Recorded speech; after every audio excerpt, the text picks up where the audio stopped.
Final Destination, Destination Zero. The novel by David McIntee. Chapter 2. It rained again in the night, hiding the stars and moon. Though the rain had stopped before dawn, there were still damp patches on the roads across downtown. Puddles were scattered throughout the otherwise dry roads like little patches of fungus. Zach Halloran hated having to come in to the Civic Center, however necessary it might be. Traffic was hell, and bureaucracy gave him, he liked to tell people, the shits. The whole area was just too full of desk-bound types, whether governmental or otherwise. He had always promised himself that if he ever got behind a desk, he would get someone to shoot him. Still barely on the sunny side of 40, Zach was president of his own company, ZH Construction, with over 500 employees, and he had got all that way without ever spending a day in an office. Architects and city councilmen, on the other hand, spent all their time in offices and refused to come out to look at modifications made to building plans at the construction site. No, they had to drag decent tax-paying working stiffs down to the city of the living dead. He had come down from Van Nuys, taking a route through the clinical Blue 2nd Street Tunnel, and ended up in a tailback on First. He knew he was going to miss his appointment, and he knew that the pencil dicks wouldn't just see him later. They'd insist on rescheduling, losing at least another day of actual construction. The curse that Zach was about to utter never made it past his lips. Instead, something jolted the pickup, jerking him up against the seatbelt and causing his jaws to crash together. He tasted blood, and his tongue flashed and went numb. Zach slammed a meaty fist against the wheel and resisted the urge to scream obscenities until he was blue in the face. He glanced in the mirror and saw that the vehicle that had hit him was a fragile-looking sports job. Zach felt a little better about that, hoping it was expensive to fix as it had been expensive to buy. That would serve the owner right for being so goddamn careless as to screw up Zach's day. Cheered up a little, he climbed out of the pickup and walked towards the back of the vehicle. The offending car, a Ferrari, had a crumpled hood, and oil was leaking out from somewhere underneath the chassis. Zach's pickup seemed to have got off more lightly, but the tailpipe was scraping the ground, and, bending down to look, Zach could tell the muffler was busted as well.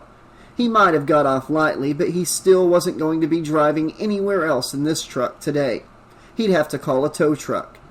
The Ferrari driver had emerged by now, peeking out from inside the red car like a turtle from its shell. He was about a dozen years younger than Zach, in his mid-20s, and had short-cropped hair gelled into spikes, and the sort of round-rimmed glasses that Gestapo officers wore in the kind of exploitation war movies Zach liked. 10 years ago, he'd have been a yuppie, Zach thought. Today, he was probably a studio suit.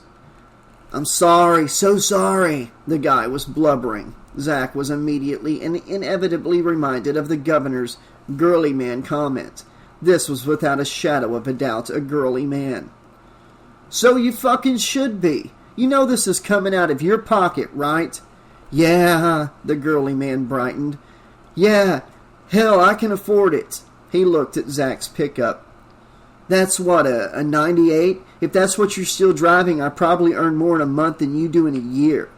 He scribbled a number on the back of a business card. The card was for Al Kinsey, Talent Representation and Management. "Call that number," Kinsey said, "and everything will be fine." He had recovered some of the color in his cheeks and relaxed. "It had better," Zach grumbled, digging out his cell phone from his vest pocket. "You want a tow truck too?" Al Kinsey made a theatrical show of poring over his trashed hood and buckled front wheel. "What do you think?"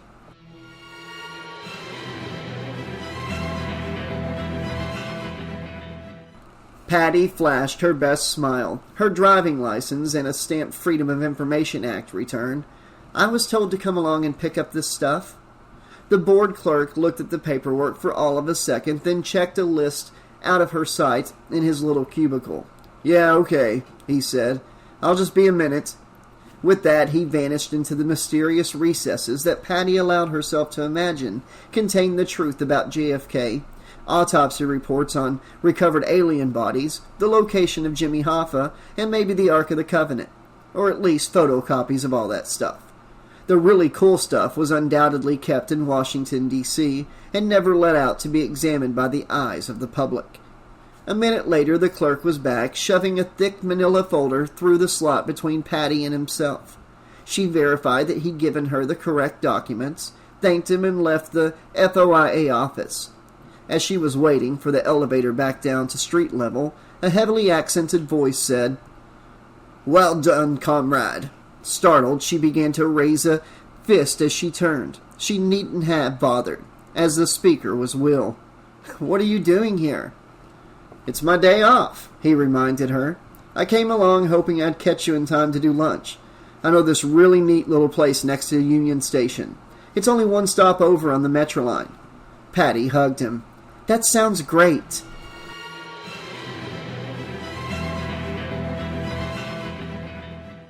Hal Ward was coming out of a DMV office, having renewed the insurance necessary to race professionally, when he caught a glimpse of a familiar face and figure coming out of a post office opposite.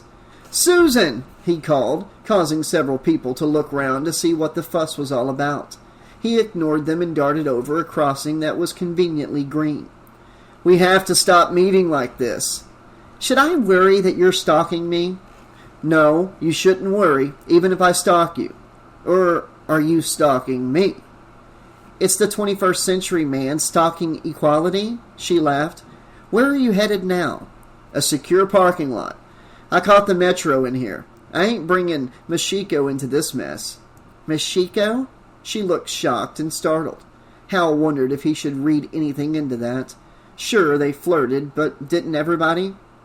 "The ninja," he said. Oh, of course, ninja, right. Were you in at the DMV picking up a marriage license for her?" "Yeah, you want to be maid of honor?" "I'm not a maid, you know." "That's probably more information than I really needed to know at this time." "I'm headed for the Metro as well. I guess I might as well walk you there." "Woof, woof," Hal rejoiced happily.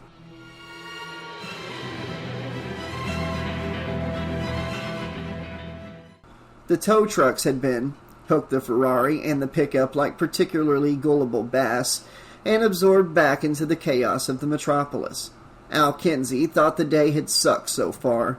First, his babe magnet car was gone. He was late for lunch with Bruce Boxleitner, and now he was stuck in the Civic Center with some redneck. All in all, not the most auspicious start to the day. That said, the day wasn't over yet, and Al knew he could pull some kind of rabbit out of the hat and make good use of the remaining hours. Maybe, he hoped. First, though, he'd have to get where he was going. The redneck seemed to be thinking along those lines as well, as he was looking around, muttering something about Metroline stations. "South Hill Street's nearest," Al said aloud. "It's just round the corner." "Cool beans." The train leaving South Hill Street was already on the platform when Patty and Will passed through the turnstiles. They darted across the platform and squeezed aboard just in time, nearly getting squashed by the doors. Thankfully, the train wasn't too full and there were some seats free. Patty hated standing on public transport. It was cruel and unusual punishment. She turned to Will, enjoying his eyes and smile, and opened her mouth to say something loving. The words never reached her lips. There was a flash of light, and Patty felt her whole body jolt, slamming her into a rigid and filthy wall. The numbness that spread from her shoulders cupped the base of her skull and tried to squeeze her teeth and tongue out of her head. Distantly, Patty heard moans and whistles which grew into screams. Despite the howls of agony, she could somehow also hear with shocking clarity the tinkle and tapping of broken glass hitting the floor, just like in the movies. She tried to step away from the filthy wall and found that she couldn't. She turned her head and realized that the wall was the floor of the carriage. Patty was laying face down amongst smoldering cigarette butts and gum stains smeared by her own blood. She couldn't tell how much she was bleeding or where from, but she could smell it amidst the acrid smoke in the air, and taste it with a tongue that felt too large for her mouth. Patty vaguely remembered to wiggle her toes to prove to herself that her spine hadn't snapped like a matchstick. They wiggled, but her arms and legs still refused to obey her will to move and get up. She could only turn her head to catch a glimpse of Vin Diesel looking impassively down at her. Jesus, was she in a movie or something? She didn't remember being on a soundstage. She couldn't remember when she last took a breath either. Her vision swam and she felt hot. Then she realized that the star looking down on her was merely gazing out from a poster advertising his latest movie. It was on the wall of a metro station, except the wall was scarred and pitted, and lit in an unusual pink and orange light. Or maybe it was red. Patty slumped back down, trying to draw breath, but receiving only a searing pain in her lungs that made her cry and want to scream out loud. She couldn't even do that, as she had no air to force out to make the sound. She could feel the hairs on her arms and her head begin to sting and shrivel. Her head pounded and screamed, though only she could hear it. Her lungs screamed without letting out a sound, and as the fires that tinted the Vin Diesel poster reached her, Patty screamed. Will jumped, white-faced. Jesus fucking Christ! A suited, spectacled man exclaimed behind her. Pam gasped for air, drinking in deep, racking breaths. To her surprise and relief, they didn't hurt a bit. She was leaning on a handrail on the stairwell down to the South Hill Street Metroline station. Will was looking shaken but concerned and glancing nervously at the other people around who were all staring at her. Pam felt the urge to crawl away into a hole and die. She didn't know any of these people, but she could be pretty sure that they all now had her noted as a complete loon. What the hell had just happened to her? Some kind of fit? Epilepsy? Bad shit at Matt Lawson's birthday party at the weekend? You okay? Will asked. I think so, she lied. What happened? He sounded terrified for her, rather than by her, she hoped. I don't know. I was just... Where? In a subway carriage, she realized? A trash subway carriage? I thought I was somewhere else. If we don't hurry, we're not going to be anywhere else. Not in time, anyway. He made no move to go on, instead putting his hands on her arms.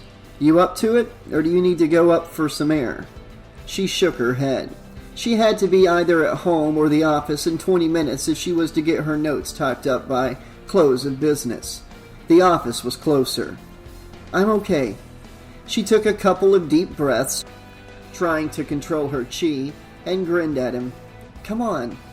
She continued down the stairs, trying not to let her nerves show. She wasn't usually nervous about anything, but having your brain misfire so spectacularly was pretty unusual. Having it do so in public was nothing short of cringe-making. There was a short queue at the turnstiles, and a couple of people looked back as they heard her footsteps. Their expressions were hurtful.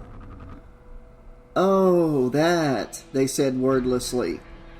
It's that psycho bitch. The people seemed to hurry a little more, as if to get away from her before she could infect them with her imagination. She looked at Will, who gave her a supportive glance, then turned her attention back to the turnstile, ready to go through. A train was already pulling in at the platform beyond. That was a place of good luck, as she hated waiting on the platforms. Then Vin Diesel caught her attention out of the corner of her eye. He was looking across the platform out of a poster for his new movie. For an instant, Pam's breath caught in her throat. The momentary choking reminded her of smoke and heat, and blood sticking her cheek to the scarred floor. Patty froze, shaking her hand halfway to the token slot on the turnstile.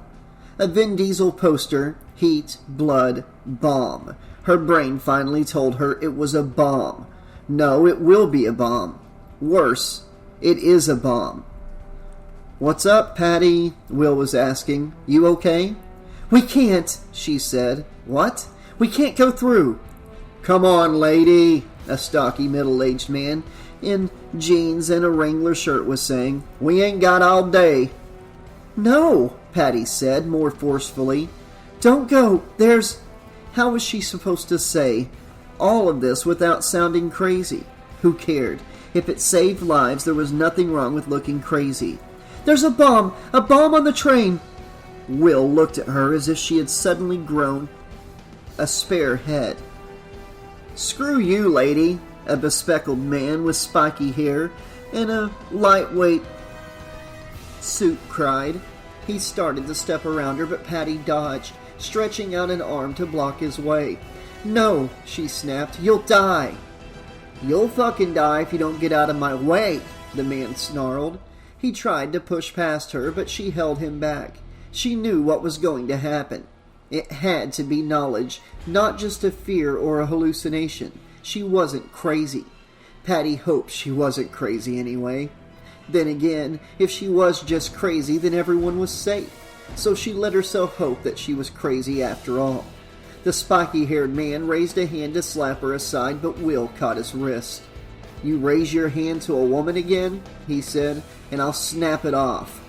He let go of the guy's wrist. Spiky Hair's response was to sidestep Will and throw a wild punch, but the man possessed more anger than agility. Will blocked the punch easily and sank his fist into the bridge of the punk's nose. "No!" Patty yelled, pulling Will back with the hand on his shoulder. "If he needs hurting, I'll do it myself, all right?" "He didn't have to hurt you," Will protested. He reached out a hand to the spiky-haired man, who was pressing a handkerchief to his nose. Dark red was spreading through the cloth, and Patty found herself horrified and thrilled by it. "Look, man," Will said, "I don't mean anything by that. I just didn't want you to hurt my girl, that's all. And we just want to catch our train," a muscular man in glasses said. He looked and sounded more puzzled than angry. He sighed, looking beyond the turnstiles. "Too late." Patty turned. A couple of cops were marching towards the turnstile with curious expressions, and, behind them, the metro train was pulling away. She let out a long breath and felt the energy drain from her body. "It's okay. We're okay now." The two cops had reached the turnstile. They hadn't drawn their guns. "Someone want to tell me what's going on here?" one asked. Spiky Hair snorted blood. "This nut job," he nodded to Patty, "says there's a bomb on the train and that her boyfriend assaulted me." His eyes lit up with what Patty would have sworn were large as life dollar signs. "And I want to press charges and sue for compensation." The prick, she thought. "A bomb?" the cop echoed. He looked uncertainly at Patty. Patty didn't need to answer the question for him. With an ear-splitting crack, light flashed out of the metro tunnel into which the train had just departed. The floor shook worse than in a five-pointer, and a blast of scorching air as solid as a wall of shotgun pellets smashed across the platform, slamming Patty to the floor. When her cheek connected with the cement, the last thing she felt was the bomb going off in the center of her skull.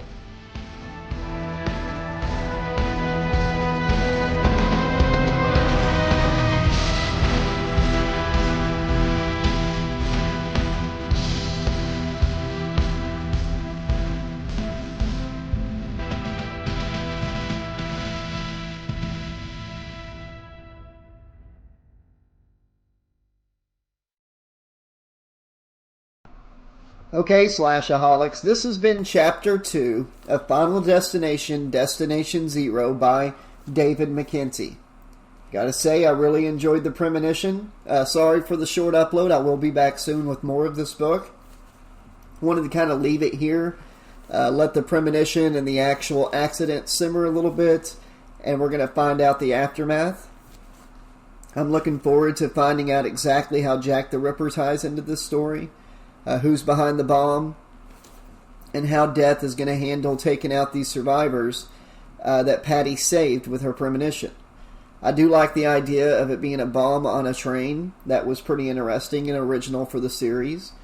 I do want to state this to somebody who's listening, who thinks I was using an ebook.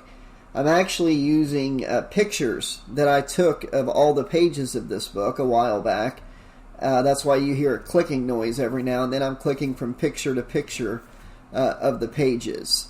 So, yeah, that's what I'm narrating from. So I do apologize if you hear me clicking through the pages, but I took pictures of every page of the book about a year ago. That way I can just narrate right here on the screen without having to turn the page of a physical book. Hope you are all enjoying it. I'll be back very soon with more. Until then, this has been your friendly neighborhood 80s slasher librarian saying thanks for listening, be excellent to each other, and I'll see you soon.